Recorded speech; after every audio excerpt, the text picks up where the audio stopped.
और क्या हाल है वालक तुम लोग का? कैसा चल रहा है पढ़ाई लिखाई? चल रहा है ठीक?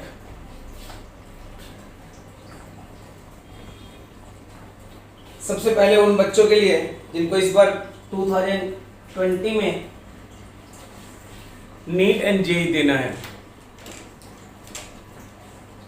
एक बात तो बढ़िया है कि फिर से डेट एक्सटेंड हो गया। बोलोगे बढ़िया क्या है?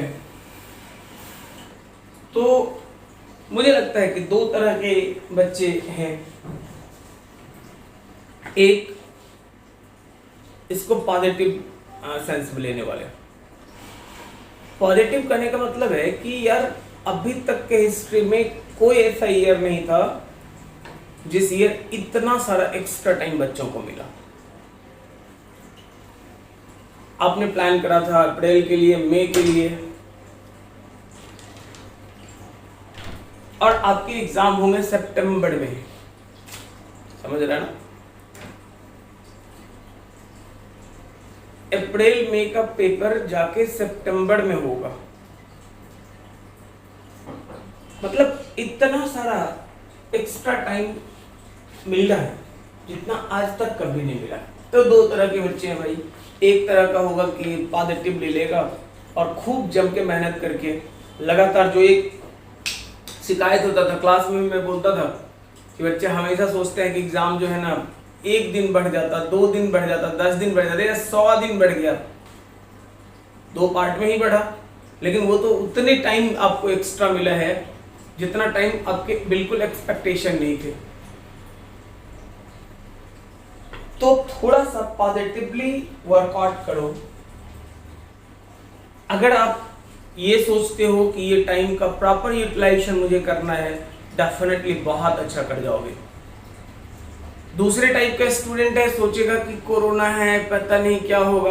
यार तेरे सोचने से कोरोना का क्या होगा? कोरोना तो अपना है, पीक पकड़ ही रहा है, आराम से बढ़ रहा है। वो आराम से क्या रफ्तार के साथ बढ़ता जा रहा है। तो कोरोना है तो वो है। दूसरे साइड में सोचो ना कोरोना के बारे में पॉजिटिव, कि तुम्हारे लिए कितना एक्स्ट्रा सारा टाइम लेके आया वो। अगर वो नहीं आता तुम्हें इतना एक्स्ट्रा कहाँ मिलता? ये जो दिमाग में रहता है कि ये टाइम मिलता, ये एक्स्ट्रा कर लेते, वो कर लेते, वो चीजें सिर्फ सोच में था, प्रैक्टिकली नहीं मिल पाता था। आज के टाइम में प्रैक्टिकली तुम्हारे सामने समय है कि भाई बेटा पढ़ ले जम के। तो मुझे लगता है कि दो तरह के स्टूडेंट हैं। एक जो सोचने में टाइम अपना वेस्ट करेंगे कि कोरोना है, सिचुएशन इतना खराब है, पता नहीं क्या हो रहा। दूसरा, एक एक सेकंड का प्रॉपर यूटिलाइजेशन करके एग्जाम को हिट कर देगा। तो होपफुली, मैं जैसा अपने बच्चों को जानता हूँ कि आप सेकंड कैटेगरी में हो, जो प्रॉपरली प्लान करके और हिट करोगे। डेफिनेटली आप हिट करोगे और बहुत पॉजिटिव एफर्ट लगाओ, बहुत अच्छा रिजल्ट आएगा। इससे रिलेटेड डिटेल डिस्कशन के लिए तुम लोगों का एक ये भी था, बच्चे लगातार बोल भी रहे थे कि डिमोटिवेट होते हैं, प्लान नहीं। इस बीच में भी जैसे ही चेंज हुआ उसी दिन खूब बच्चों ने फोन करा कि सर क्या होगा, कैसे होगा, क्या करें, अब कुछ समझ में नहीं आ रहा है। समझ में तो तब आएगा जब तुम्हारा सिलेक्शन हो जाएगा भाई। जब तक समझ सिलेक्शन नहीं होता है तब तक समझ में सच में नहीं आएगा। फिजिक्स नहीं, केमिस्ट्री नहीं, मैथ्स नहीं, बायो नहीं, ये समझ में नहीं आएगा कि सिलेक्शन होगा कैसे। लेकिन हो जाएगा तो लगेगा हाँ यही तरीका था, अच्छा चलिए बढ़िया। तो इसलिए इन सब चीजों को देख के संडे को, संडे मतलब 12 तारीख को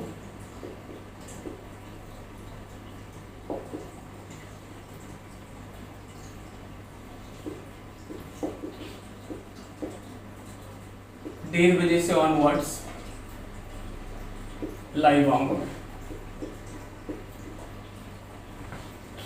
कहोगे उसमें क्या पढ़ाइएगा? उसमें सारे मुद्दे पे बात करेंगे, जिसमें लाइव कमेंट्स आप दोगे, मैं तुरंत का तुरंत आंसर करूंगा। आपको चीज़ों को समझाऊंगा कि एग्जाम को लेके हमारा क्या प्लान होगा, फर्दर हमारे क्लासेस कैसे चलेंगे, और फिर वो जो बचा हुआ जो हमारा 50 डेज का टाइम मिल रहा है, उसके प्लान पूरी तरह से मैं एक्सप्लेन करूंगा। और होपफुली इस बार अगर तुम लोग पॉजिटिवली वर्कआउट करते रहे तो हम लोग डेफिनेटली डे बाय डे का, डेली का उस दिन एक्सप्लेन कर देंगे लाइव में। और फिर उसके हिसाब से आगे बढ़ते चले जाएंगे। तो संडे को 1:30 बजे से 1:30 बजे जाना पहचाना टाइम लग रहा होगा, बिल्कुल तुम लोग का जाना पहचाना टाइम है। कुछ लोग रात में 1:30 बजे खोजेगा कि रात में 1:30 बजे लाइव नहीं आया बोल, तो दिन में संडे को दिन में 1:30 बजे लाइव आएंगे। उस टाइम पे हम पूरा डिटेल डिस्कशन करेंगे, क्या प्लान होगा, फर्दर क्लासेस का क्या होगा, आगे क्या करना है, और ये चीजें हम करते उसी दिन आगे का पूरा प्लान एक्सप्लेन कर देंगे कि हमें क्या करना है, क्या लाइव होगा, क्या लाइव नहीं होगा, क्या रिकॉर्डेड लेक्चर मिलेगा, आपको क्या करना चाहिए, कैसे प्रैक्टिस करना चाहिए। मतलब एक लाइन का बात कर, तो उस दिन हम लोग डिस्कशन बस सीधा सीधा करेंगे कि अगर नीट का बात करो और जेई मेन का, अभी तो मेन का, उसके बाद एडवांस आएगा तो एडवांस का भी देखेंगे। अभी तो फिलहाल जेई मेन क्रैक करना टारगेट होगा। इसमें फिजिक्स का अगर बात कर 160 प्लस कैसे आएगा, इसका पूरा का पूरा कहानी हम लोग एक्सप्लेन करेंगे। मतलब कौन से चैप्टर इंपॉर्टेंट हैं, कौन से चैप्टर्स के कितने क्वेश्चंस आए हैं, और ऑन दैट बेसिस हमें कितना उस पे ध्यान देना है। फिर लेक्चर वाइज हम करते चलेंगे, जो इंपॉर्टेंट क्वेश्चंस आए हैं प्रीवियस 5 ईयर के, उसके अकॉर्डिंग। जैसा मैंने पिछली बार भी बोला था, बट अनफॉर्चुनेटली वो हो नहीं पाया था उस टाइम पे, बट इस टाइम जो है ये चीजें मेंटेन करेंगे हम लोग। अगर आप कहते हो तो यहाँ पे 80 प्लस मार्क्स कैसे कहोगे, इसके आधे, हाँ जी आधे, इसके नंबर भी तो कम है ना। 100 मार्क्स के पेपर है, 75 80 प्लस मार्क्स कैसे करोगे, ये चीजें हम लोग एक्सप्लेन करेंगे उस टाइम पे कि 80 प्लस मार्क्स आपके कैसे ऑब्टेन होंगे, क्या करना पड़ेगा कि 80 से ज्यादा नंबर आप 80 90 प्लस मार्क्स जेईई मेन में। बहुत इजी टारगेट होता है, बहुत टफ नहीं, बहुत इजी टारगेट है। तो उन सारे चीजों को मैं एक्सप्लेन करूंगा कि नीट एंड जेईई मेन में स्कोर कैसे करेंगे, क्या करेंगे, क्या करना चाहिए, कौन से चैप्टर पढ़ना चाहिए, इन सारी चीजों को मैं एक्सप्लेन करूंगा। एंड देन फर्दर जो लेक्चर्स का होगा वो बात करेंगे आगे। तो संडे को 1:30 बजे लाइव रहना। फिर हम लोग लाइव बहुत टाइम भी हो गया देखे हुए, उन लोगों से बात करे हुए। तो उस दिन लॉकडाउन फिर से पटना में हो ही गया है, कुछ करना है नहीं, तुम लोग भी जम के घर पे खा रहा है, सो रहा है, कर ही रहा है। तो उस टाइम पे हम लोग मिलके वो खाना सोना वाला जो प्रोग्राम है उससे थोड़ा बाहर हटके थोड़ा पढ़ाई लिखाई के बारे में सोचेगा। चलो जी चलो, अब हम लोग बात करते हैं पढ़ाई से रिलेटेड। जो मैंने बताया था एमटीआर सीरीज को ही अलग करके एक साथ सारा कलेक्शन में प्रोवाइड कर रहा था। अंडर ग्रेविटी के बारे में मैंने पिछले लेक्चर में बात कर रहा था। आज मैं बात कर रहा हूँ प्रोजेक्टाइल मोशन।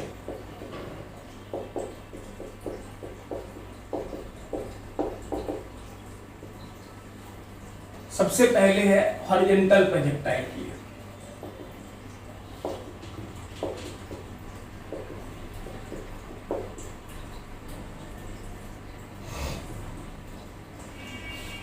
हॉरिजॉन्टल प्रोजेक्टाइल, देखो कुछ बच्चों ने ये कहा था सर एमटीआर करा दे, ना फॉर्मूला भी एक बार लिख दीजिएगा, सारा फॉर्मूला सब ना तो याद रहेगा। समझ में नहीं आता फिर तुम लोग क्या करेगा यार, कॉपी में सारा कुछ लिखा हुआ है। एमटीआर इसलिए कि एक बार मेमोरी में आ जाए और आसानी से चीजों को आप करना, जो जहां जहां टेक्निक्स लग सकता है उस तरह के सवाल में टाइम तुम्हारा किल नहीं हो, इसका अरेंजमेंट है। अब फॉर्मूला भी लिख दीजिए, फिर बोलेगा थ्योरी भी लिख दीजिए, सब कुछ लिख दीजिए, तो फिर तुम क्या करोगे बताओ। लेकिन अगर कहते हो चल ठीक है मैं बता देता हूँ, थोड़ा इंफॉर्मेशन करते जाते हैं, जो बेसिक कॉन्सेप्ट है देखिए।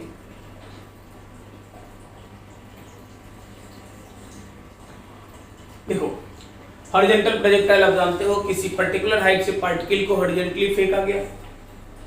हम इस पार्टिकल के बारे में सोचते हैं, इस पार्टिकल को है क्या, तो हॉरिजॉन्टल में u वेलोसिटी है और वर्टिकल में अगर कहोगे कि v हॉरिजॉन्टल अगर बात करा जाए तो u है, और v वर्टिकल अगर बात करोगे तो वर्टिकल में कोई वेलोसिटी नहीं। अब देखो अंडर ग्रेविटी में भी यही होता था, टॉप ऑफ टावर से किसी पार्टिकल को हम छोड़ देते थे, तो टॉप ऑफ टावर से हम छोड़ते थे, यही तो होता था कंडीशन। इसका मतलब है कि वर्टिकल मोशन के लिए अंडर ग्रेविटी वाला जो फॉर्मूला था सारा कुछ वही होगा। कहोगे तो हॉरिजॉन्टली फेंके उसका फायदा, जस्ट सोचो अगर ये नहीं होता तो गिर जाता, अगर ये है तो ये आगे बढ़ जाएगा, बस इतना ही अंतर है और कुछ नहीं। एक्सीलरेशन एक्स एक्सिस में है नहीं, एक्सीलरेशन वाई में है। इसका मतलब सबसे इंपॉर्टेंट बात ये हो गया कि एक्सीलरेशन नहीं होने का मतलब है कि v हॉरिजॉन्टल जो होगा ये हमेशा क्या रहेगा, तो कांस्टेंट रहेगा। एक्सीलरेशन ही उसे बदलता है, जब वो है ही नहीं तो बदलने का सवाल कहां उठता। इसका मतलब horizontal component of velocity remains constant through out. Correct. अब देखो अगर कहोगे कि h हाइट है तो स्ट्राइक कितनी देर में करेगा, किस वेलोसिटी से करेगा, सारा खेल यहां पे टिका हुआ है। मतलब वेलोसिटी स्ट्राइकिंग अगर बोलोगे वर्टिकल वाला तो √2gh।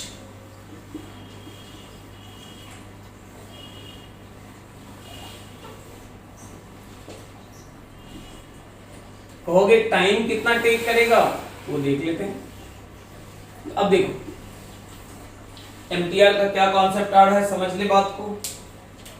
सबसे पहला जो रट्टा मार के रखना है, horizontal component of velocity remains constant. इसका मतलब है कि पार्टिकल के लिए अगर बात करो आप, यहां वेलोसिटी मान लो v1 है, एंगल θ1 है, यहां आकर v2 है, एंगल θ2 है, कोई फर्क नहीं पड़ता, u equals v1 cos theta equals, बड़ा फायदा देगा तुम्हारा। कहेगा कि पार्टिकल को फेंका गया 40 मीटर पर सेकंड से, जब इसका इंक्लिनेशन 30 डिग्री हो गया तो वेलोसिटी बताओ कितना है। अक्सर इस तरह के सवाल में बच्चे टाइम बर्बाद करते हैं, वो निकालते हैं कि कब 30 डिग्री हुआ, और जब वो टाइम निकला तो फिर पुटिंग डेटिंग करते हैं बिना मतलब का। कुछ नहीं, जिस समय 30 हुआ 60 हुआ क्या अंतर पड़ना यार, हॉरिजॉन्टल कंपोनेंट इक्वेट कर दो, आंसर आ जाएगा। कोई दिक्कत है? अगला देख लो। अगला तो एमटीआर नहीं, बस बेसिक कॉन्सेप्ट है। अब कहोगे टाइम, वेलोसिटी ऑफ स्ट्राइकिंग बोल दो।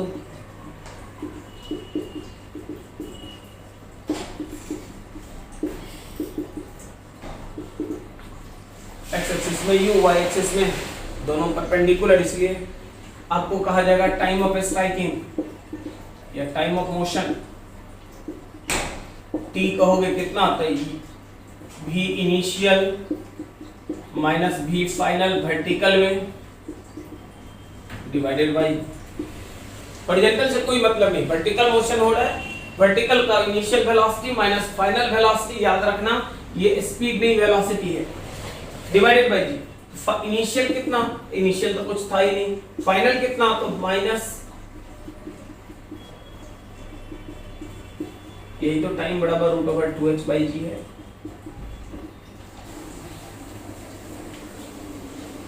आपको बोला जाएगा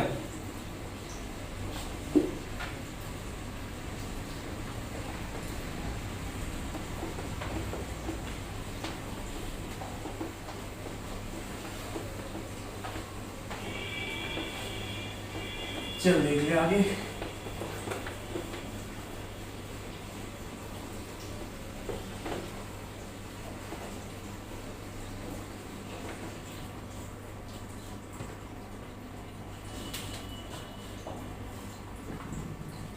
नेक्स्ट, हॉरिजॉन्टल डिस्प्लेसमेंट कितना कवर करेगा। तो हॉरिजॉन्टल डिस्प्लेसमेंट अगर बोलोगे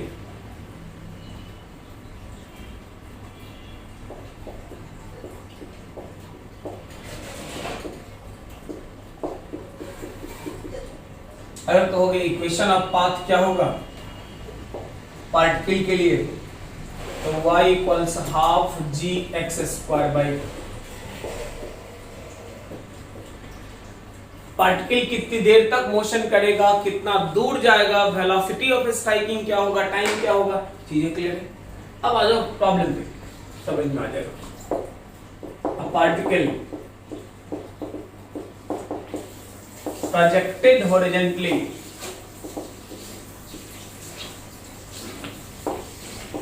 with the velocity 40 meter per second from top of tower. Find velocity of particle when its inclination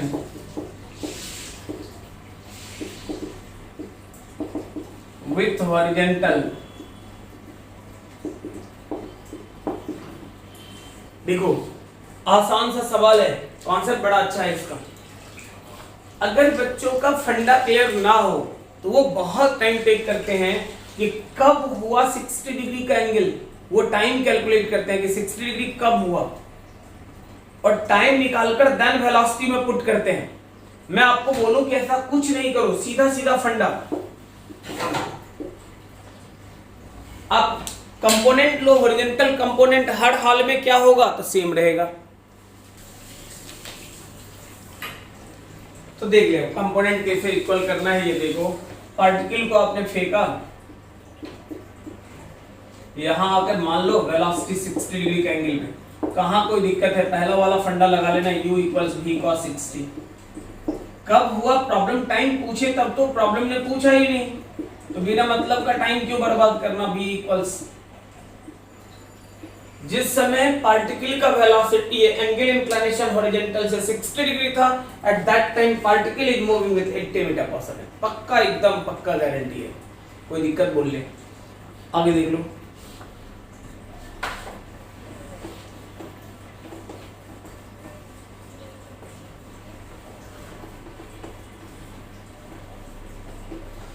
equation of path जो है ना, इसका बड़ा सॉलिड फॉर्मूला है, उसमें टाइम याद रखो, इक्वेशन ऑफ पाथ याद रखो, सब कुछ निकलता चला जाएगा।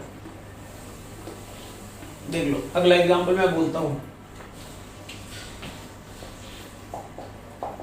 A particle projected horizontally with a speed u equals 40 meter per second from, ज्यादा हो जाएगा यार, करना मुझे ये, from top of tower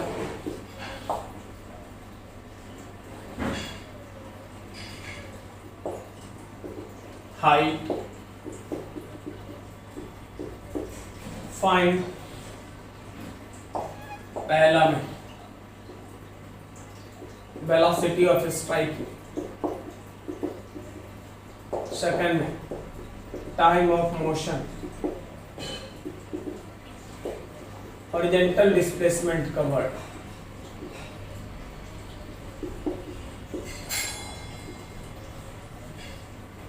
कड़ा वेलोसिटी ऑफ स्ट्राइकिंग, देख हॉरिजॉन्टल पे तो कोई फर्क पड़ना नहीं है, वर्टिकल वाला ऐड हो जाएगा एक्स्ट्रा। इसका मतलब आप कहोगे कि अगर वेलोसिटी ऑफ स्ट्राइकिंग का बात करता है तो u square plus 2gh, h दे रखा प्रॉब्लम ने, सब कुछ प्रॉब्लम कहता है, देख लो ये भी horizontal displacement covered during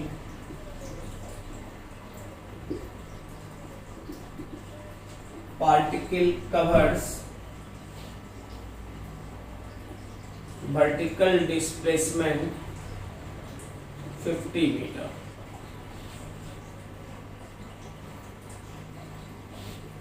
Vertical displacement covered during particle covers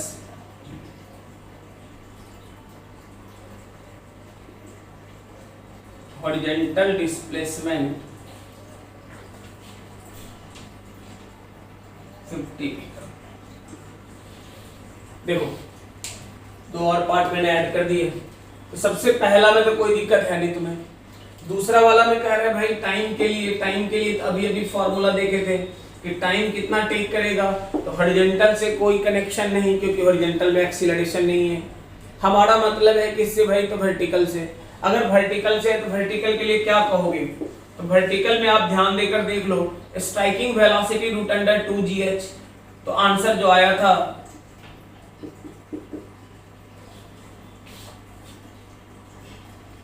अगर आपको ये याद है तो गुड, अगर नहीं है तो वर्टिकल वेलोसिटी मतलब root under 2gh divided by, क्योंकि इनिशियल तो वर्टिकल में कुछ है नहीं। अगला कहोगे थर्ड पार्ट में तो हॉरिजॉन्टल डिस्प्लेसमेंट का वर्ड x कितना होगा, x के लिए कुछ नहीं, आप कह सकते हो u into root over 2h by g। लेकिन चौथे पार्ट से देख लो, यहां से ध्यान देना, horizontal displacement covered during it covered vertical 50, जब तक वर्टिकल में 50 मीटर कवर करा तब तक मैं पूछ रहा हॉरिजॉन्टल कितना गया होगा। इक्वेशन ऑफ पाथ एक सिंगल ऑप्शन है हमारे हाथ में, हाफ gx स्क्वायर बाय, अब देख लो ना, वर्टिकल में 50, हाफ तो समझ में आ गया, 10 समझ में आ गया, आपको कह रहा है कि x निकालिए और ये। अब देखो इस प्रॉब्लम को अगर ये टेक्निक नहीं याद रहे तो क्या करना पड़ेगा, तो कहेगा वर्टिकल में 50 मीटर, बच्चे निकालते हैं वर्टिकल में 50 मीटर करने में टाइम कितना लगा, फिर उसको पुट करेगा हॉरिजॉन्टली। टाइम बर्बाद करने का कहां जगह है। एंट्रेंस एग्जाम देने जा रहा है, तू बोर्ड का पेपर नहीं लिख रहा है कि आराम से कॉपी भर के जितना बड़ा लिखेगा ना उतना नंबर मिलेगा। अब तो बोर्ड वाले भी वो नहीं करते, बोर्ड वाले स्टेट बोर्ड में भी देख लो, अब एक नंबर 2-2 नंबर वाले सवाल हो गए। तो मुझे लगता है कि वो जो टेक्निक है टाइम को, जब प्रॉब्लम ने टाइम पूछा ही नहीं तो मैं इन्वॉल्व क्यों करूं, मेरे पास फॉर्मूला है, लगा दो फटाफट आंसर।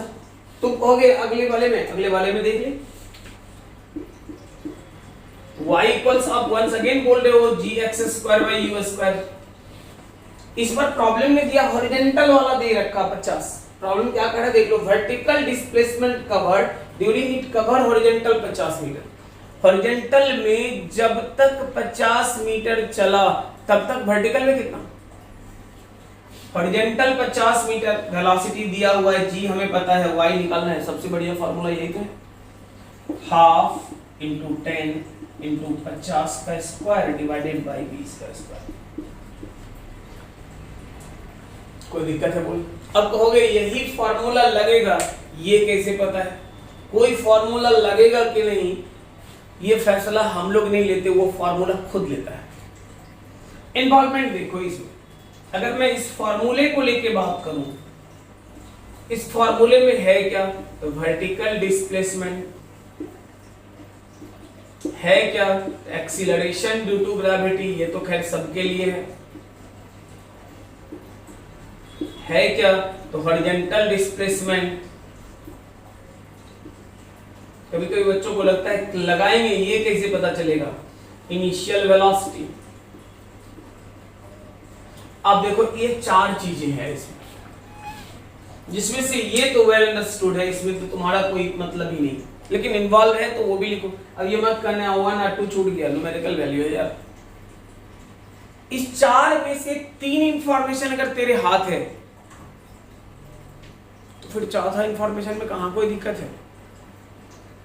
3 इंफॉर्मेशन अगर तुम्हारे हाथ पड़ा हुआ है तो चौथा तो फटाफट निकल जाएगा। जैसे मेरे से अगर पूछा जाए प्रॉब्लम में इनिशियल वेलोसिटी दे रखा प्रॉब्लम में, एक इंफॉर्मेशन,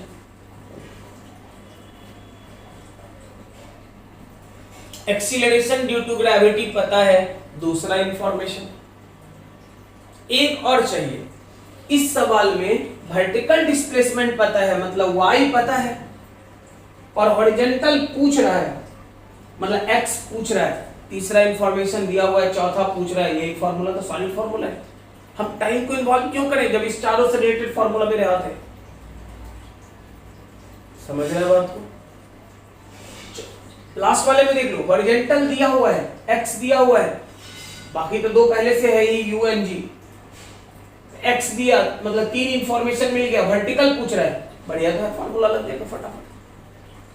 तो हमेशा प्रॉब्लम सॉल्व करने के लिए ये ध्यान देना, गिवन इंफॉर्मेशन क्या है उसके अकॉर्डिंग फार्मूला सेलेक्ट करना है, कौन सा फार्मूला हमें लगा देना है। आगे देखिए,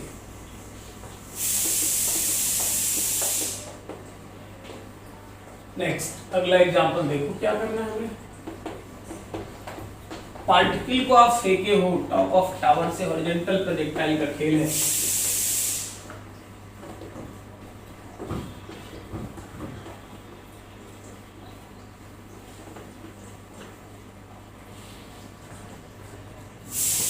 एक्स देखते हैं।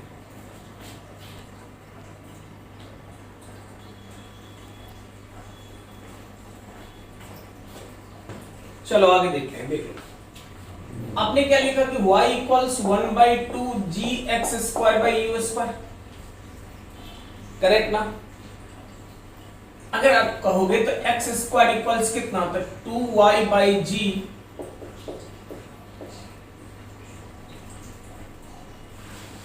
अगर y कांस्टेंट होता है तुम्हारा तो x जो होगा डायरेक्टली प्रोपोर्शनल हो जाएगा u का। अगर कहोगे कि u कांस्टेंट है तो x² डायरेक्टली प्रोपोर्शनल होगा किसका? प्रॉब्लम क्या कहेगा, बात को समझो। प्रॉब्लम कहेगा कि टॉप ऑफ टावर से दो पार्टिकल को फेंका गया, एक पहला पार्टिकल को 20 मीटर पर सेकंड से, दूसरा को 40 मीटर पर सेकंड से। अगर 20 मीटर पर सेकंड वाले ने 50 मीटर कवर करा तो 40 मीटर पर सेकंड वाला कितना कवर करेगा? हाइट और कॉर्ड देगा ही नहीं। बच्चे बिना मतलब का परेशान रहते हैं, यार हाइट नहीं पता, कैलकुलेट कहां से करूं? आप देख लो ना कि अगर आप कह रहे हो कि u20 वाला 50 मीटर तो 40 वाला कितना, तो डायरेक्टली प्रोपोर्शनल, मतलब वेलोसिटी दोगुना हो गया, डिस्प्लेसमेंट भी दोगुना हो जाएगा। कभी कभी कहेगा कि दो टावर है,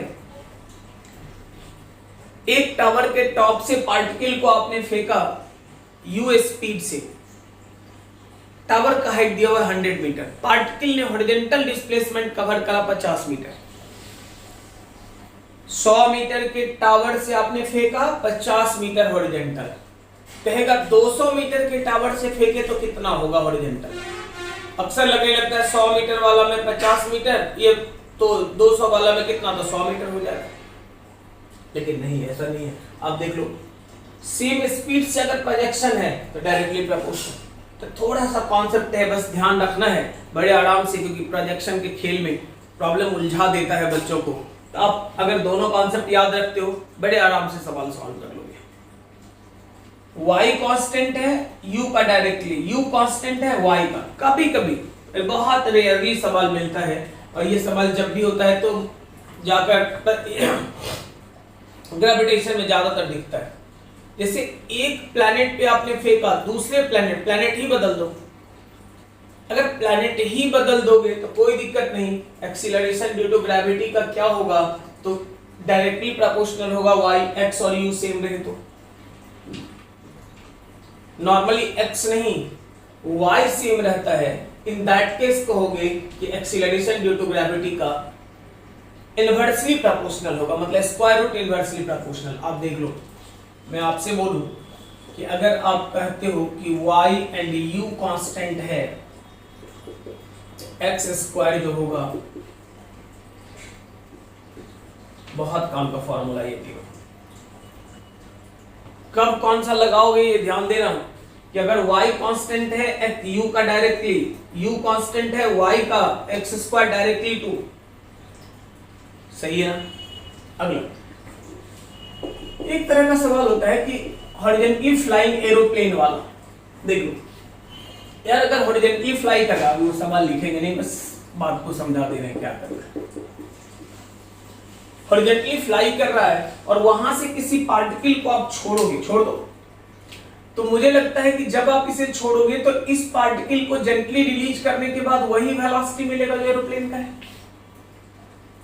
प्रॉब्लम यहां दो तरह का बात करेगा, कहेगा कि ये कहां ग्राउंड को स्ट्राइक करेगा, या ये कहेगा कि अगर कोई टारगेट है जो 20 किलोमीटर दूर है, उसको हिट करना है तो कितना पहले 20 किलोमीटर दूर के टारगेट को, या आपको कह देगा यहां कोई टारगेट है तो इससे कितना पहले पार्टिकल को ड्रॉप कर दिया जाए ताकि पार्टिकल हिट कर देगा। जैसे यहां से छोड़े तो यहां आया, या आपको कहेगा कि यहां हिट करने के लिए इससे कितना पहले पार्टिकल को रिलीज कर दिया जाए एरोप्लेन से ताकि उस जगह को हिट करेगा। बात देखिए, मैं बोलूं कि कोई दिक्कत वाला बात नहीं, ये तो x है तुम्हारा। Formula y equals half gx²/u², y मतलब h, हाफ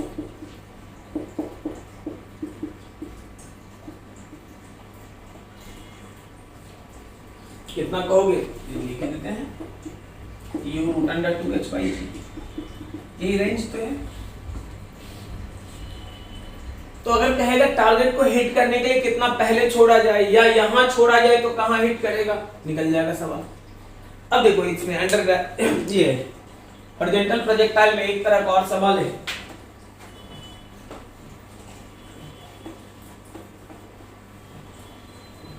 थोड़े थोड़े टर्म्स को एक्सप्लेन भी करते चले जा रहे हैं बस, और थोड़े क्या पूरा कर ही दे रहे, जो प्रॉब्लम्स आता है सब कर दे रहे हैं यार। एम्पियर तो बताएंगे।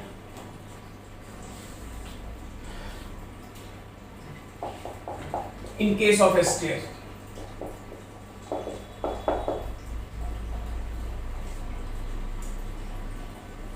सबसे पहली बात सीढ़ी में गिनती गड़बड़ होता है। देखो ये तो यार छत है, ये ऊपर से अगर गिनोगे तो ये पहला नहीं, ये फर्स्ट स्टेयर है, ये तो छत है फ्लोर, उसके नीचे से यहां बोलते हैं फर्स्ट, ये सेकंड, ये थर्ड, ये फोर्थ एंड सो ऑन। अगर नीचे से गिनोगे तो ये फर्स्ट नहीं, ये तो ग्राउंड है, ये तुम्हारा फर्स्ट, ये तुम्हारा सेकंड, ये तुम्हारा थर्ड, ये कहोगे फोर्थ एंड सो ऑन। कहोगे थर्ड तो वही रह गया, इतना ही स्टेयर है, तब ना और बढ़ाओगे तो कहां थर्ड ही रहेगा। गिनती का तरीका, ये ग्राउंड है, first stair, second stair, third stair. अगर पार्टिकल को यहां से फेंकोगे u स्पीड से और ये nth स्टेयर को स्ट्राइक करता है, मुझे नहीं पता किसको,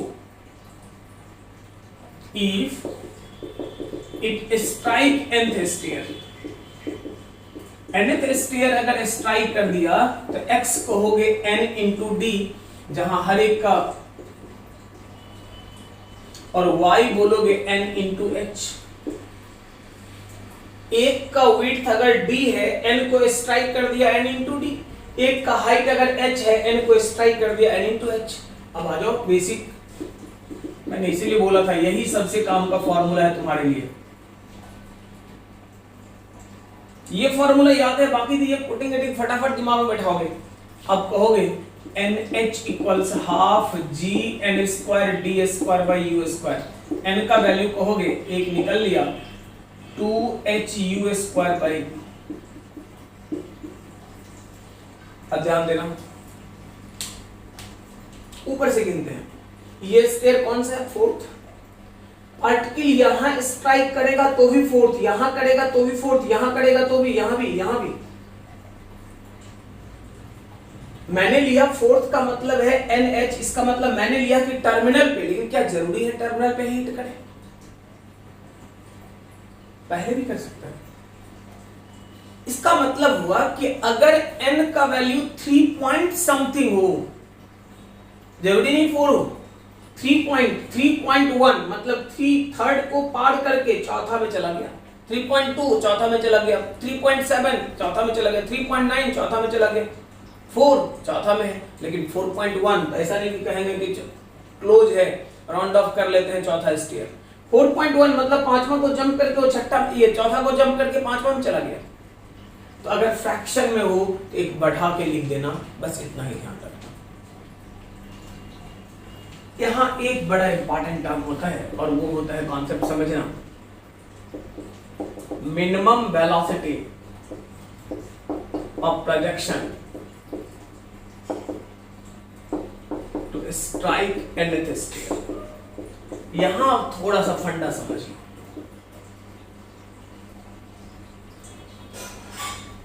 यहां nth स्टेयर को स्ट्राइक करने के लिए मिनिमम वेलोसिटी ऑफ प्रोजेक्शन क्या है, समझ बात।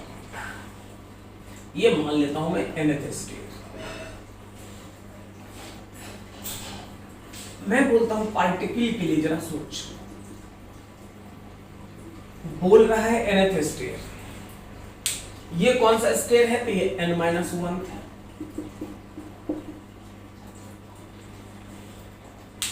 तो n-1 स्टेयर के टर्मिनल को हिट करने के लिए जितना वेलोसिटी चाहिए,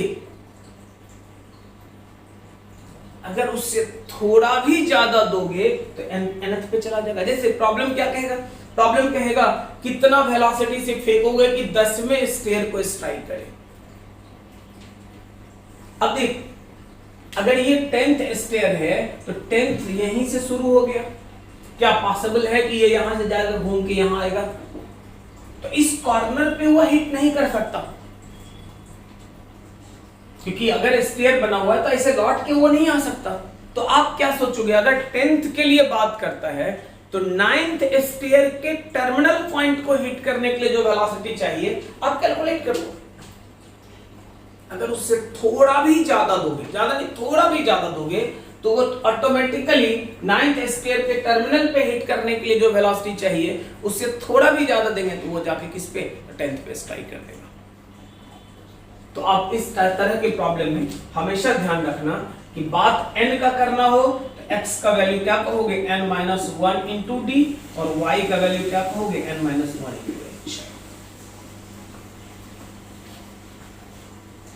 हो तो गया। u का वैल्यू क्या कहोगे, d root over n-1,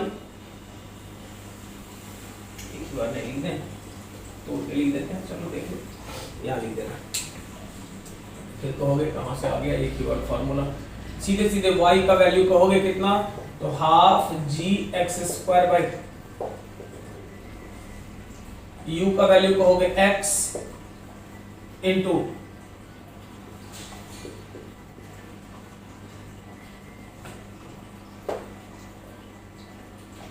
u का वैल्यू आ गया इधर, आप सीधे सीधे बोल सकते हैं x का वैल्यू कितना हो गया, तो n minus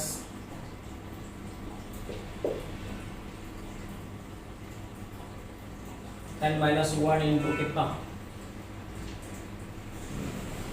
d root over g 2 into n-1 into h, d root over n-1 into g by,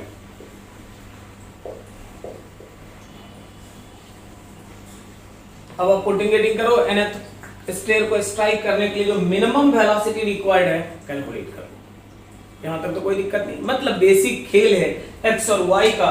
x y तुम्हें पता हो, इक्वेशन और बाद में पुटिंग गेटिंग मार, आंसर आ जाएगा। तो सही है, छाप फटाफट छाप ले जल्दी।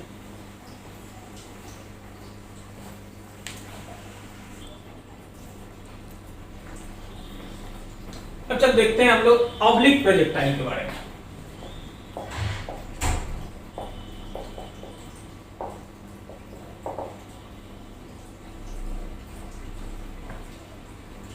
एक बड़ा सा डायग्राम बना लेते हैं, इसी में लिखते चले जाएंगे।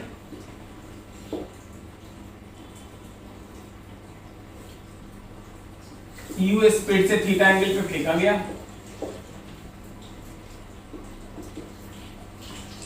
कुछ जगह डिफाइन करते हैं, एक ये कहीं भी ले लो, कोई दिक्कत वाली बात। This point is A, this one is B, this one is C,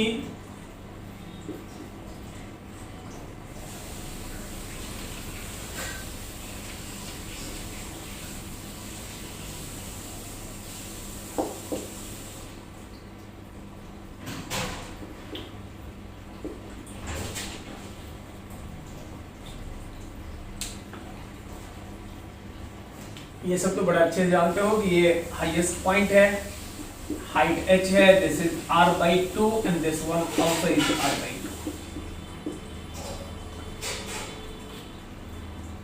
correct. जब फेंका गया तो यहां कहोगे कि ux जो कहोगे, इसी डायग्राम में ही लिखते चलते हैं, uy जो बोलोगे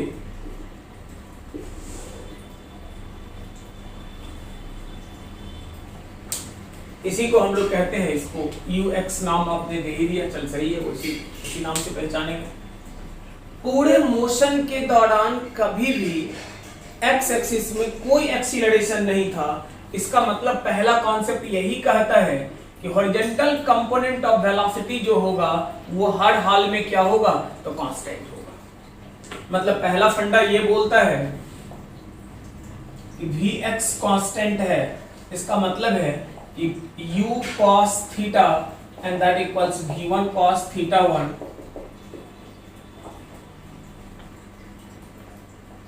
clear.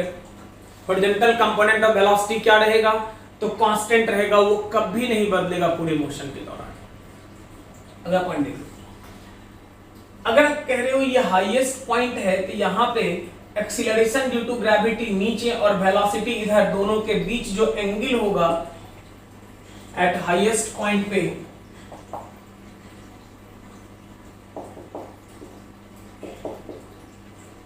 Angle between velocity and acceleration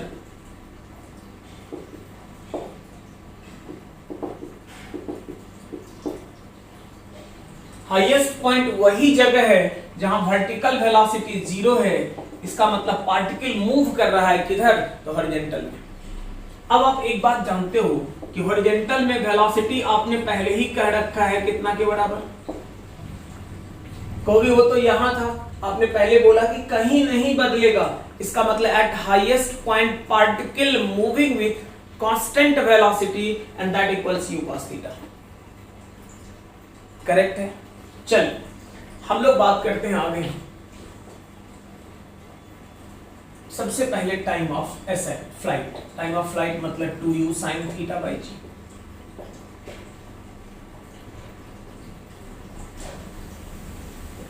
आगे कहेंगे h max, maximum height, formula is u square sin square theta by 2g। अगला कहोगे रेंज, आप कह सकते हो u square sin 2 theta by G. इसी को कहते हैं 2 into u sine theta into u cos theta. क्यों मैंने लिखा ये समझ लो। u साइन थीटा यही तो तुम्हारा वर्टिकल वेलोसिटी है, मतलब v कौन सा v? तो y का डिवाइडेड बाई g। ये क्या बोलोगे? तो vy का स्क्वायर डिवाइडेड बाई 2g। ये क्या बोलोगे? 2 into v x into v y. बड़ा काम का फॉर्मूला होता है। कभी कभी एंगल ऑफ प्रोजेक्शन ही प्रॉब्लम नहीं देगा, horizontal and vertical component of velocity देगा और कहेगा कि रेंज बता कितना होगा। बच्चे परेशान रहते हैं ये रेंज कैसे निकलेगा।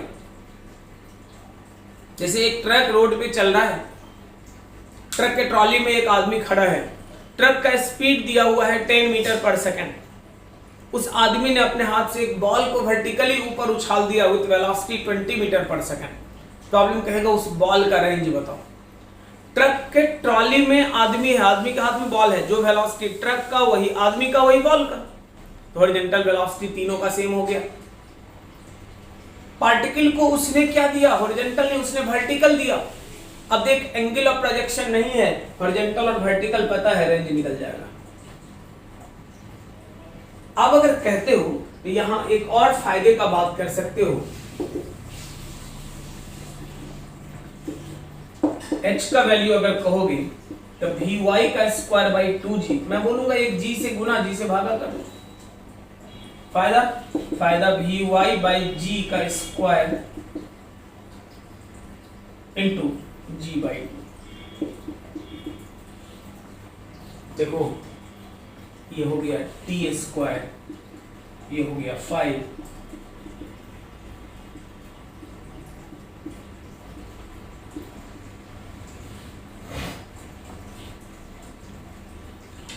मतलब आप एक बात कह सकते हो, अलग अलग प्लैनेट के लिए भी बोलेगा तो कोई दिक्कत वाली बात नहीं है।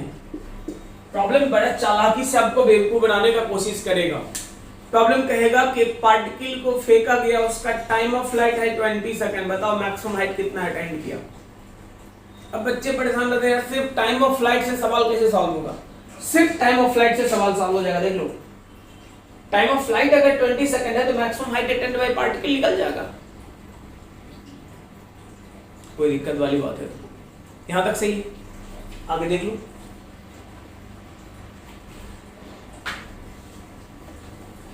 वर्टिकल हॉरिजॉन्टल कंपोनेंट के कॉन्सेप्ट है, सारा इंफॉर्मेशन यहीं से हम लोग लिखते चले जाएंगे।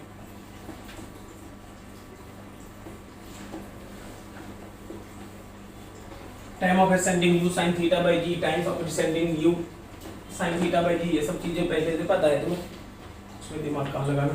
आगे देखो, आप कहोगे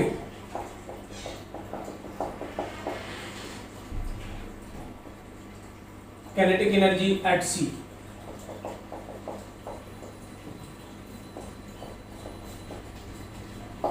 half m u square cos square theta. अब कहोगे kinetic energy at C,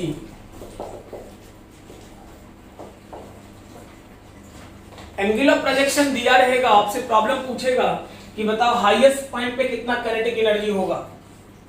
projection के समय किनेटिक एनर्जी दिया हुआ है, प्रॉब्लम कहेगा एक पार्टिकल को 100 जूल किनेटिक एनर्जी से 60 डिग्री के एंगल पे फेंका गया, अब बताओ हाईएस्ट पॉइंट पे किनेटिक एनर्जी कितना होगा। बड़ा छोटा छोटा कॉन्सेप्ट का सवाल होता है लेकिन बड़ा टेढ़ा होता है ना। वेलोसिटी ऑफ प्रोजेक्शन प्रॉब्लम ने दिया, ना एंगल ऑफ प्रोजेक्शन दिया। यार बच्चे सोचते हैं कि सॉल्व कैसे करूं, कुछ चाहिए ही नहीं। अगर आपको इनिशियल दे दिया, एंगल दे दिया, वेलोसिटी नहीं दिया, एंगल दे दिया, तो आप हाईएस्ट पॉइंट का किनेटिक एनर्जी फटाफट कैलकुलेट कर लोगे। अगला देखिए, एंगुलर मोमेंटम पूछेगा कब, एट हाईएस्ट पॉइंट पे।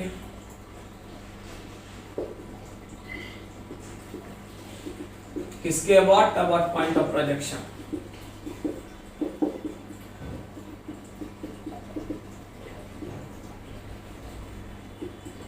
एट कोई पॉइंट ले लो, बी पे या सी पे, जहां पे मन करे, बी पे ले लो, डी पे लो, जहां मन करे वो देख लो।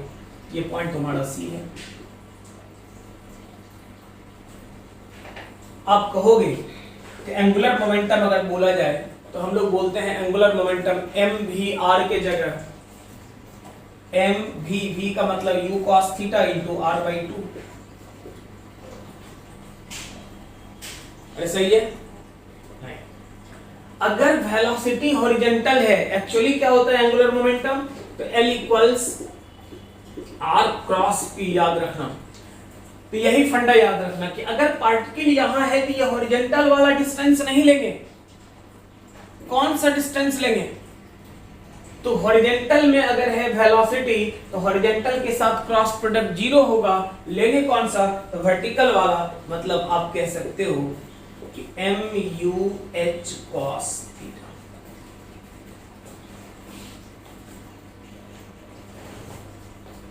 कोई दिक्कत है? अगर कहोगे एट बी पे इसी तरह से कैलकुलेट करोगे 1/2 m u g t square. T क्या है,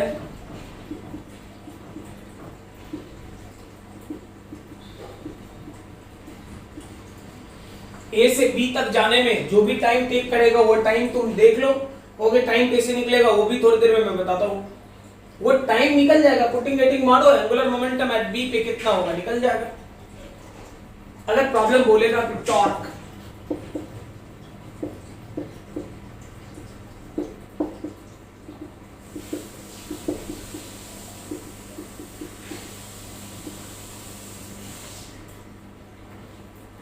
torque about point of projection कब,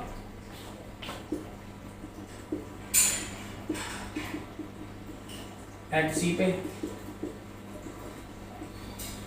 अगर सी पे बोलेगा तो टॉर्क कितना होगा देख लो, mgh नहीं, क्योंकि फोर्स काम कर रहा है वर्टिकल डाउनवर्ड में, मतलब y एक्सिस में, तो डिस्प्लेसमेंट y वाला नहीं, क्योंकि क्रॉस प्रोडक्ट अगर होगा टॉर्क के लिए बोलोगे तो क्या होता है टॉर्क r क्रॉस f। तो अगर वर्टिकल में फोर्स है, वर्टिकल में डिस्प्लेसमेंट, तो क्रॉस प्रोडक्ट 0, उसका नहीं होगा। किसका होगा, तो हॉरिजॉन्टल वाले का। देख लो कहीं भी बी पे बोलोगे तो कितना कहोगे टॉर्क, तो फोर्स तो वही है into u cos theta into t, m g u t cos theta. Putting getting मारो, फटाफट निकल जाएगा। टी क्या है भाई, तो टाइम टेकन, कहां से कहां तक का। तो अगर बी पे कैलकुलेट कर रहे हो बी का, डी पे कैलकुलेट करोगे तो डी का, जहां बोलोगे वहां का टाइम टेकन है वो। अगला देख लो, छोटा छोटा पॉइंट्स है, तब याद रखा कर, फटाफट सवाल निकलता जाएगा। और अगर याद नहीं रहेगा तो समझ रहे हो प्रोसेस बहुत लंबा चौड़ा पड़ेगा, भारी, मतलब एग्जाम खत्म हो जाएगा तो पेपर सॉल्व करता रहेगा, यही होगा। अब देखो एक बात कि अगर बी पॉइंट के लिए टाइम तुम्हें कैलकुलेट करना है, डी पॉइंट के लिए टाइम कैलकुलेट करना है, तो मैं बोलूं कुछ मत कर, एक काम कर ले, यहाँ पे हॉरिजॉन्टल वेलोसिटी भाई v1 cos theta 1, vertical velocity v1 sin theta 1।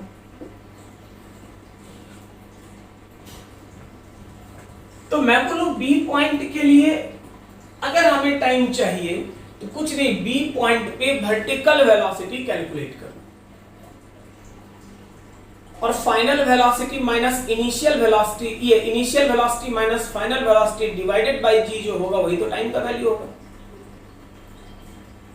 या आप कहते हो कि इसका हाइट आपको पता है कि h हाइट पे जाने के बाद तो ये हाइट के हिसाब से वर्टिकल वेलोसिटी कैलकुलेट कर लो, मतलब किसी भी तरह से आप वर्टिकल वेलोसिटी कैलकुलेट कर लो, either with help of time और with help of vertical displacement given. Vertical velocity जैसे ही निकल गया, initial minus final divided by G, यही टाइम ऑफ मोशन होगा। क्लियर है? तो आप अगर कहते हो कि देख लो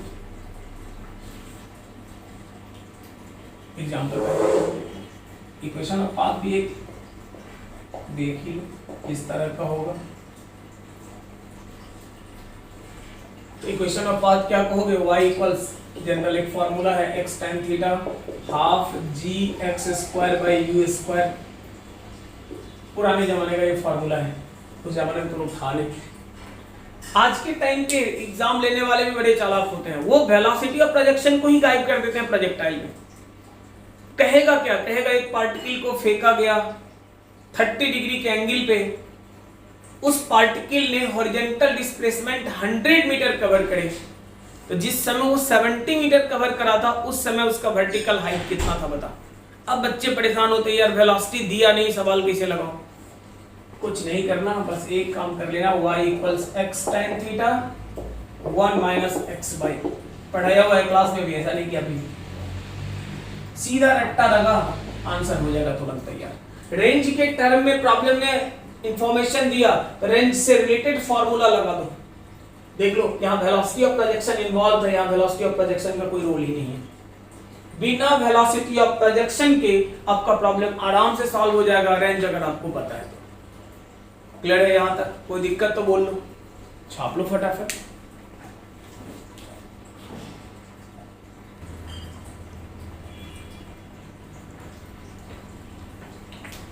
आगे देख लो,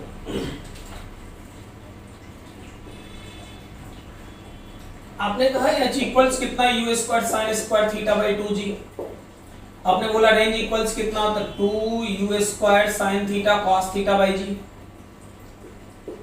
मैं बोलूं कुछ मत कर, एक काम कर ले, h बाई r देख लो, जो कटने वाला है यार काट दे, इसे कट गया, साइन थीटा निकल गया, एक साइन थीटा बचा, g हट गया, 1/4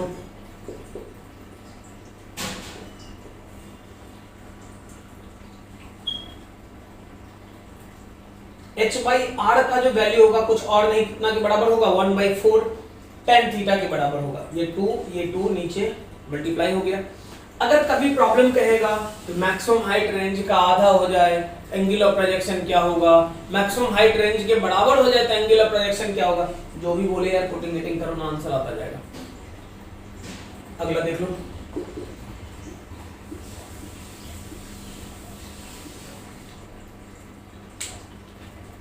ये तुम्हारा है angle of projection, this angle is theta, और ये तुम्हारा हाईएस्ट पॉइंट पर जब पहुंचा तो इसी एंगल का नाम हम लोग बोलते हैं एंगल ऑफ एलिवेशन। दोनों के बीच कहेगा रिलेशन क्या होगा एंगल ऑफ एलिवेशन और एंगल ऑफ प्रोजेक्शन के बीच, तो आप कहोगे कि tan अल्फा जो होगा 1/2, एकदम रट्टा याद रखना, फुर्सत हो तो कैलकुलेट भी कर लो, कोई दिक्कत वाली बात नहीं। ये तुम्हारा h है, ये तुम्हारा r/2 है, ये तुम्हारा h है, ये r/2, tan अल्फा इक्वल्स कितना h/2r, h/r के जगह कह रहे हो h/2r tan alpha, tan alpha का वैल्यू कितना हो गया h/2r, आप पुटिंग इट h/r/2 वर्क कर रहे हैं r/2 h/r/2, h/r/2 अगर कर लोगे रेंज डिवाइडेड बाय 2, ऑटोमेटिकली ये 2 ऊपर चला जाएगा, कट जाएगा, 1/2 के बराबर हो जाएगा। अगर कहेगा कि किसी भी समय में, मान लो यहां से लेते हैं, पार्टिकल को आपने प्रोजेक्ट करा हुआ है थीटा पे, ये तुम्हारा पॉइंट बन रहा है जहां पे एंगल है, इस टर्मिनल ने बनाया अल्फा, इस टर्मिनल ने बनाया बीटा, कहोगे तीनों के बीच रिलेशन क्या होगा? कहोगे ऑलवेज, हाँ जी ऑलवेज, हमेशा। आगे देख ले,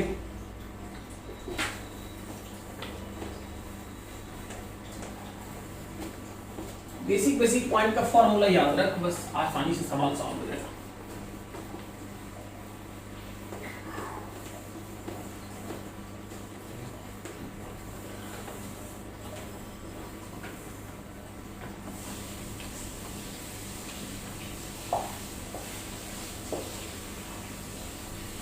यू से आपने फेंका हुआ है थीटा एंगल पे,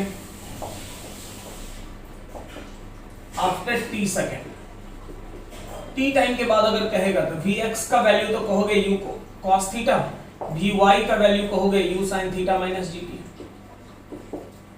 अगर उसका एंगल इंक्लिनेशन प्रॉब्लम पूछता है कि अल्फा, तो टेन अल्फा क्या कहोगे? तो कह सकते हो you sine theta minus G T divided by you cos theta.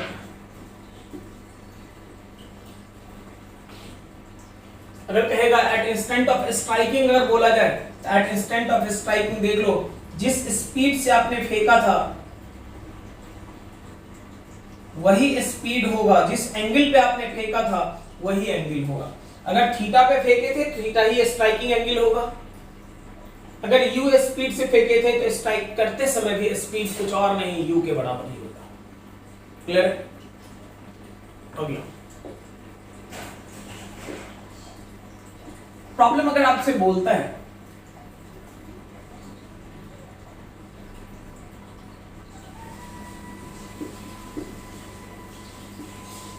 B ए और ये,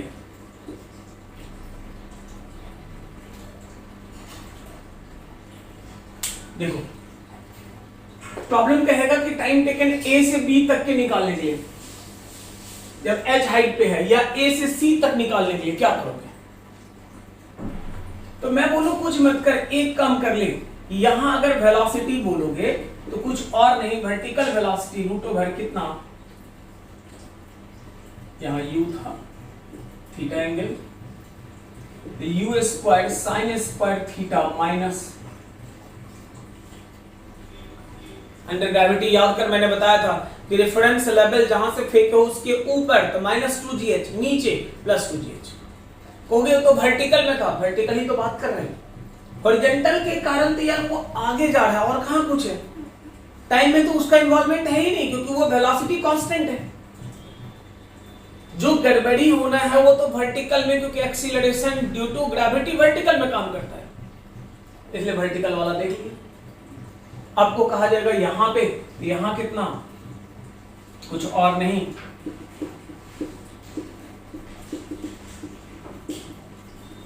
तो फिर तो दोनों में कोई अंतर नहीं, बहुत अंतर है। इसका मतलब क्या हुआ देख ले, टाइम टेकन अगर ए बी के लिए बोलोगे this is t1 that equals कितना, u sin theta,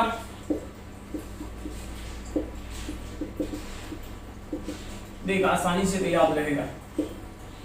time taken अगर कहोगे ए सी के लिए,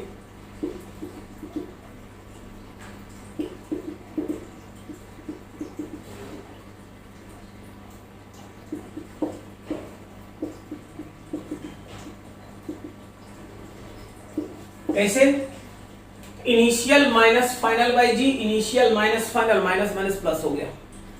अगर बोला जाए दोनों के बीच में B C, t A C minus t A B, दोनों को घटा के देख लो, अगर दोनों को घटाओगे तो ये तो कैंसिल हो जाएगा, 2 रूट ओवर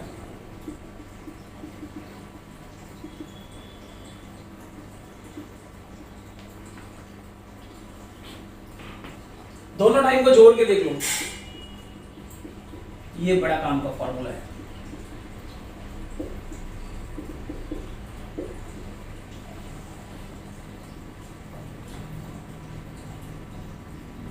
सही है।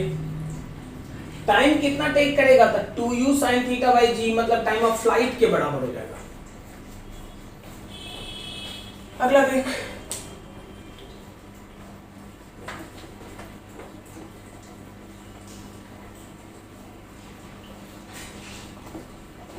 घटा लिया, जोड़ लिया, गुना करके देख ले।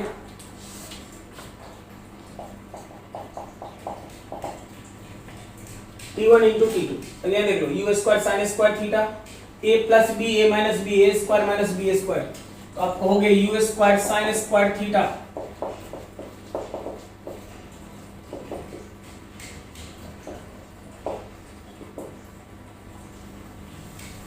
ये बड़ा काम का फॉर्मूला है तुम्हारे लिए। आप कहोगे ये तो निकल लिया, आप कहोगे 2h बाई जी, h का वैल्यू 5। प्रॉब्लम कहेगा एक पार्टिकल को हमने थ्रो कर दिया, वो पार्टिकल किसी पर्टिकुलर हाइट पे 2 बार था, एक बार 4 सेकंड पे, दूसरा बार 6 सेकंड पे। अब वो हाइट बताओ कि वो हाइट कौन सा था। कोई दिक्कत वाली बात नहीं है, वो हाइट अगर निकालना है तो प्रोडक्ट ऑफ टाइम को 5 से मल्टीप्लाई कर दो, हाइट निकल जाएगा। कोई कैलकुलेशन करने का जरूरत नहीं है, बहुत तगड़ा तरीके से रट्टा मार के फिट रहा।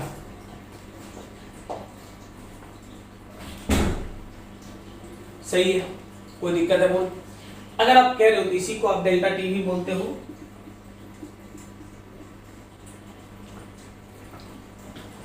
डेल्टा टी तुम्हारा टाइम टेकन का वैल्यू जो है डेल्टा टी, जो अंडर ग्रेविटी में भी देखे थे 2 लेवल के बीच में हाइट का अंतर, तो वही चीज था यहां भी। फटाफट छाप लो, आगे देखते हैं।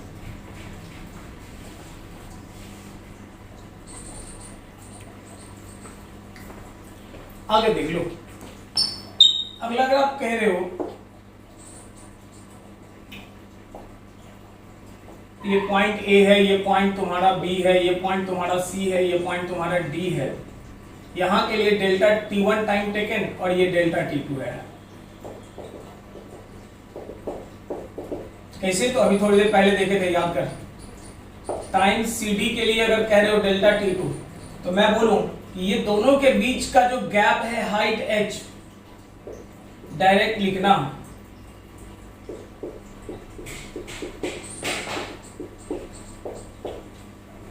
कुछ नहीं करना, रखता है। अंडर ग्रेविटी में भी दिखाए थे ये चीज कि कितना होगा दोनों के बीच लेवल डिफरेंस। यहां भी वही है, वर्टिकल से मतलब है, हॉरिजॉन्टल से कोई लेना देना अपना है नहीं। कोई दिक्कत है तो बोलो। एग्जांपल देख लो आगे। मान लो प्रॉब्लम ने, आप कहानी नहीं लिख रहे, सीधा सीधा बात कर रहे हैं। प्रॉब्लम ने कहा कि u इक्वल्स 40 मीटर पर सेकेंड, 60 डिग्री का एंगल। तो प्रॉब्लम बोलेगा कि कितना देर बाद angle inclination of velocity with horizontal 30 degree होगा, और उस समय पार्टिकल का वेलोसिटी क्या होगा। दोनों चीज पूछ रहा है, कितना देर बाद angle inclination with horizontal 30 degree होगा, और उस समय पार्टिकल का वेलोसिटी क्या होगा। अगर वेलोसिटी कितना, तो v cos 30 जो होगा तुम्हारा 40 cos 60 हो तो गया, v निकल जाएगा। देखो कितना देर बाद, अब टाइम हमें नहीं निकालना है, अगर वेलोसिटी पूछ रहा है तो। अगर ये इंफॉर्मेशन आपको नहीं रहेगा, ये फॉर्मूला आप नहीं जानते हो, तो आप हर बार क्या करोगे, टाइम निकालोगे बिना मतलब का। हाँ, प्रॉब्लम ने आगे बोला कि टाइम निकालने के लिए कोई दिक्कत नहीं, tan 30 डिग्री दैट इक्वल्स कितना था 40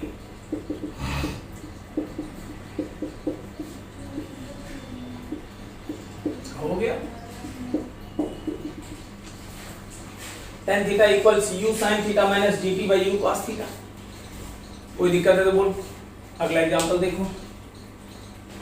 तो एग्जांपल के कहानी नहीं लिखते रहेंगे, टर्म्स बोलते जा रहे हैं, समझते चलो, लिखते चलो। देखो प्रॉब्लम का कहना है कि एक पार्टिकल को आपने फेंका, इनिशियल काइनेटिक एनर्जी प्रोजेक्शन का 100 जूल, थीटा दे रखा प्रॉब्लम ने 60 डिग्री, फाइंड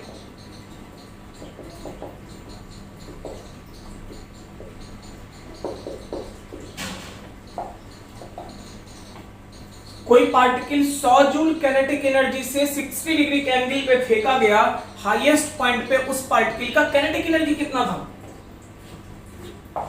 काइनेटिक एनर्जी याद कर।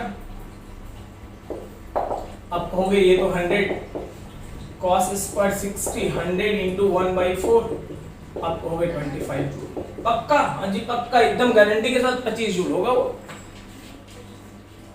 मैं बोल रहा हूं अगला एग्जांपल देख लीजिए। A particle projected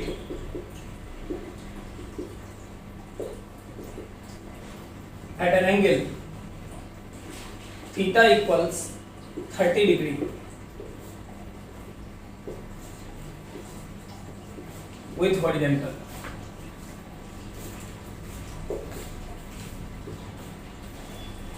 रेंज दिया हुआ है, find vertical displacement covered by particle during it covers horizontal displacement x equals 15 metre. जब तक x में 15 मीटर कवर करा पार्टिकल ने, वर्टिकल में कितना? लेकिन इस प्रॉब्लम में सबसे बड़ा गड़बड़ है, वेलोसिटी ऑफ प्रोजेक्शन नहीं दिया। बच्चे क्या करते हैं कि सर एंगल ऑफ प्रोजेक्शन दिया ना, रेंज दिया ना, r बराबर u² sin 2 theta by g से निकाल लेंगे, पुट कर देंगे। मैं बोलूंगा इतना टाइम क्यों किल करोगे, सीधा सीधा फार्मूला लगाओ। क्या फार्मूला होगा? तो आप कहोगे y equals x tan theta 1 minus x by r। x tan theta मतलब 15, tan थीटा मतलब tan कितना डिग्री? तो 30 डिग्री। 1 माइनस x मतलब कितना? 15 डिवाइडेड बाई कितना? तो 20 हो गया।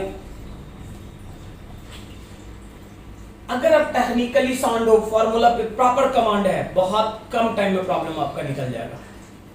नहीं तो वो डेरिवेशन ट्रेडिशनल मेथड बुक में जो लिखा रहता है यार, आराम से वो तो करते ही रहना है। एग्जाम खत्म हो जाएगा, तुम वहीं पे बैठा रहेगा, एग्जाम फिनिश, लेकिन तुम्हारा जो कॉपी पेन वाला चक्कर है वो लगा रहेगा। तो थोड़ा ध्यान देना उसमें। यहाँ सही है, चला के देखो।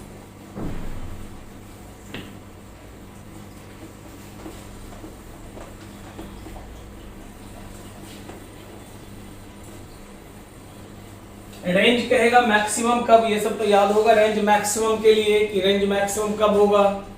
तो रेंज मैक्सिमम तब होगा भाई जब एंगल ऑफ प्रोजेक्शन कुछ और नहीं, कितना डिग्री? तो 45 डिग्री का होना चाहिए। रेंज मैक्सिमम कितना होगा? तो u² के बराबर होगा, याद है? u² के बराबर होगा, 2g नहीं। 2g तो नीचे में मैक्सिमम हाइट के केस में आता है, रेंज में u² sin 2 theta by g। sin 2 theta जब मैक्सिमम मतलब 1 के बराबर, रेंज कितना? u² के। तो हम लोग कहेंगे, वो भी लिख लो, r मैक्सिमम के लिए थीटा जो होना चाहिए 45 डिग्री, r मैक्स जो होना चाहिए, एरिया जो कवर करेगा चारों तरफ, जैसे यहां से कोई एक्सप्लोसिव अगर एक्सप्लोड कर जाता है तो देख लो सेगमेंट उसका इधर भी जाएगा, इधर भी जाएगा, चारों तरफ जाएगा। एरिया जो कवर करेगा वो पाई इंटू r², इसका मतलब pi into u⁴ divided by g²।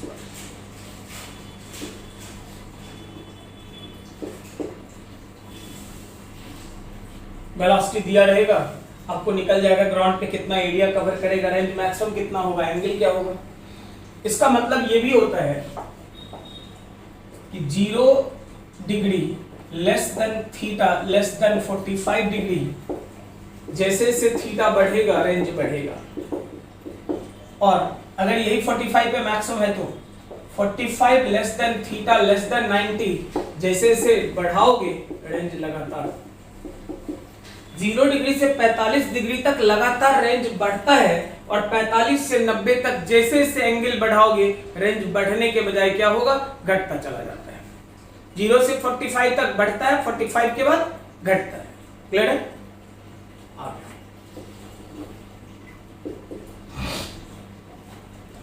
Next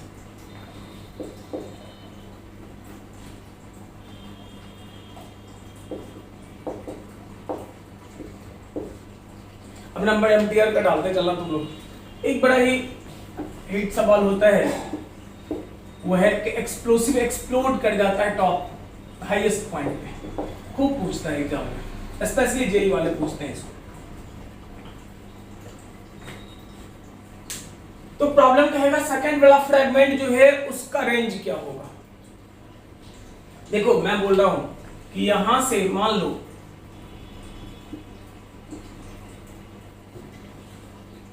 highest point पे जब चल रहा था तो कितना था, तो u cos थीटा। कितना मास, स्मॉल m। पहला केस।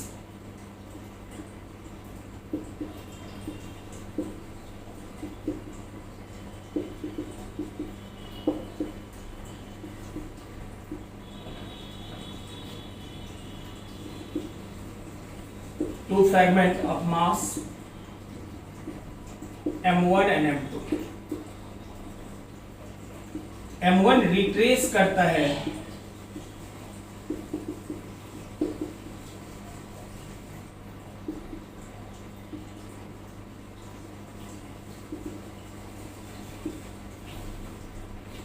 m1 उसी रास्ते पे लौट जाता है जिस रास्ते पे वो गया था। प्रॉब्लम कहेगा m2 का रेंज क्या होगा। अब बताओ, कोई बात नहीं, देखिए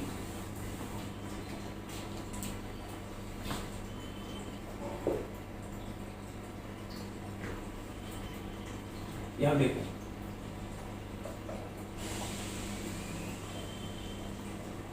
ये m1 है, ये m2 है। क्या होगा,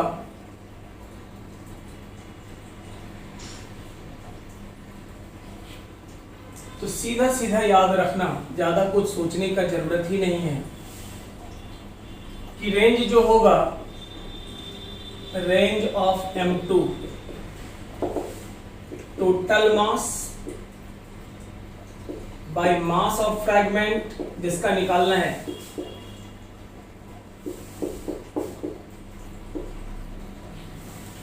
कहोगे आंसर आएगा, एकदम पक्का आएगा।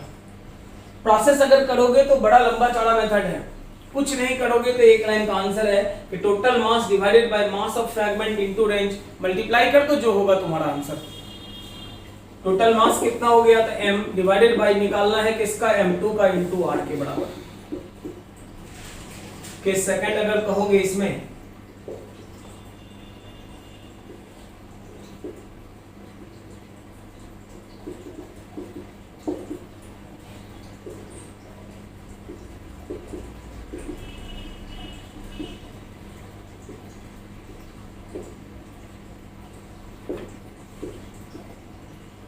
m1 क्या करता है, तो फॉल्स डाउन, गिर जाता है।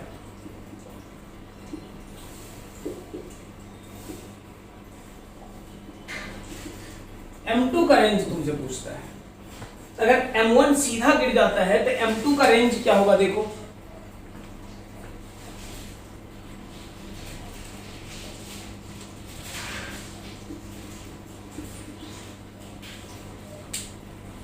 इसी में कुछ नहीं करना है,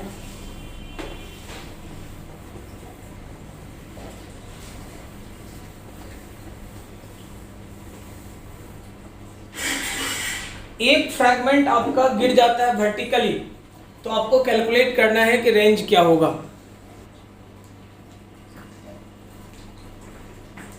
अगर फ्री फॉल करता है तो उस कंडीशन में क्या कहोगे, देख लो। आप कह रहे हो यहां तक गया है, सही है,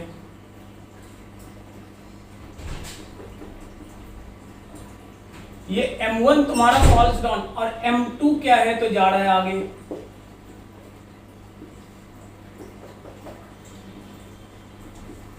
तो रेंज अगर m2 का तुम्हें निकालना है, कुछ करने का जरूरत नहीं, सीधा सीधा कॉन्सेप्ट है। Total mass minus free fall fragment divided by mass of fragment. बहुत काम का फॉर्मूला है यार। जो फ्री फॉल करेगा उसके मास को घटा लो, डिवाइडेड बाई 2, डिवाइडेड बाई जिसका निकालना है इनटू r से मल्टीप्लाई करो। अब देख लो, मैं एग्जांपल करके दिखाता हूं।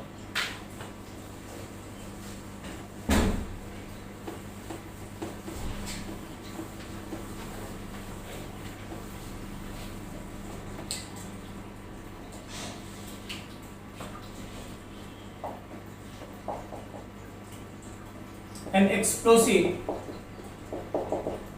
of mass 5m projected with a speed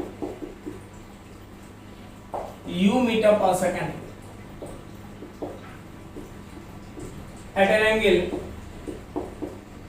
theta with horizontal. At highest point it explode into two fragments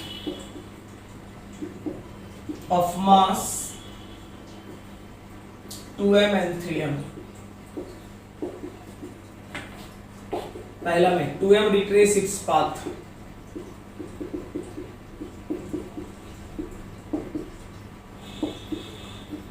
दूसरा में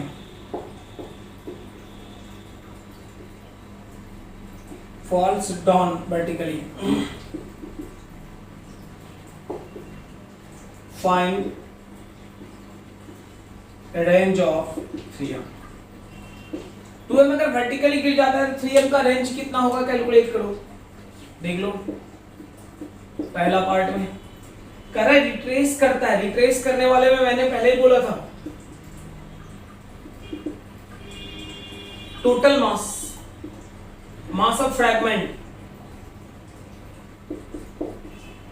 पक्का? हाँ जी पक्का। रिट्रेस करने वाला में कुछ दिमाग ही नहीं लगाना। दूसरा वाला बोलता है 2m वर्टिकली गिरता है। अगर वर्टिकली गिरता है तो टोटल मास